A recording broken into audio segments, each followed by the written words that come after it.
Hello, my friends, my colleague. Zay avoava avec 3 heures de retard. Oh, I'm so sorry. The problem is a décalage horaire.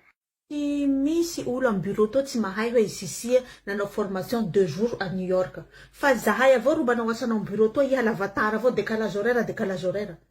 Jalouse, I sure Judas is a Malagasy nationality because he's a every Narewab Jalouse ani.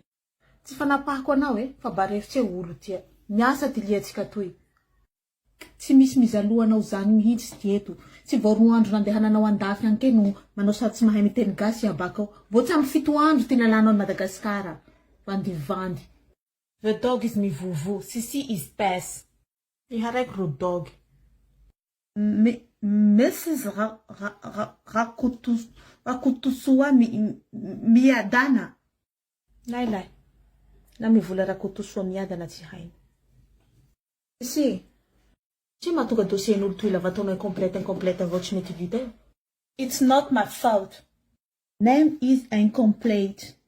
Ka fa ino incomplete ia? Siam, where is gn'agnarany in English where? An'olo fa gasy inke forse vanao hisy agnara anglais. I'm so tired. Anteo tsy mo ty geste. I have a headache. Stomachache. Geste tena anglais yami nefa niveau anglais haino le autono cours élémentaire mbo mahay. Stop your fusha. Leave me in my life. Tsy misy olo mifosafosa anao zao ty eo. Ay am bureau atao tsy misy tsy leo anao. Fa fanao avao mipopoky yes not. Asa anao tsy mety vita lava manao fatigué avao iha. Yaho ivola am directrice aho fa zahay ke areraky. I'm so sad for you girl. Iha ro mampalahelo ahy. This night in my heart. Tenotse ya mihira zao. Leo lia. Tsy raha hazo nebe raha volagniny. Leo ampelatea. Head, shoulders, knees and toes.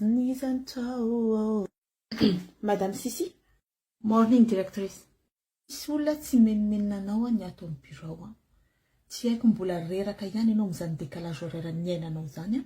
Angaviko anao mipetraka any aminareo, any ianao makaina.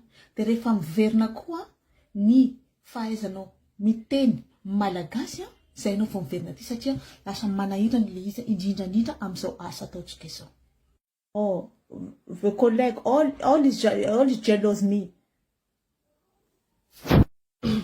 Mazava zay sa mila manao tradition tena anglais aminao aho. Iha fa cousine voaroaky.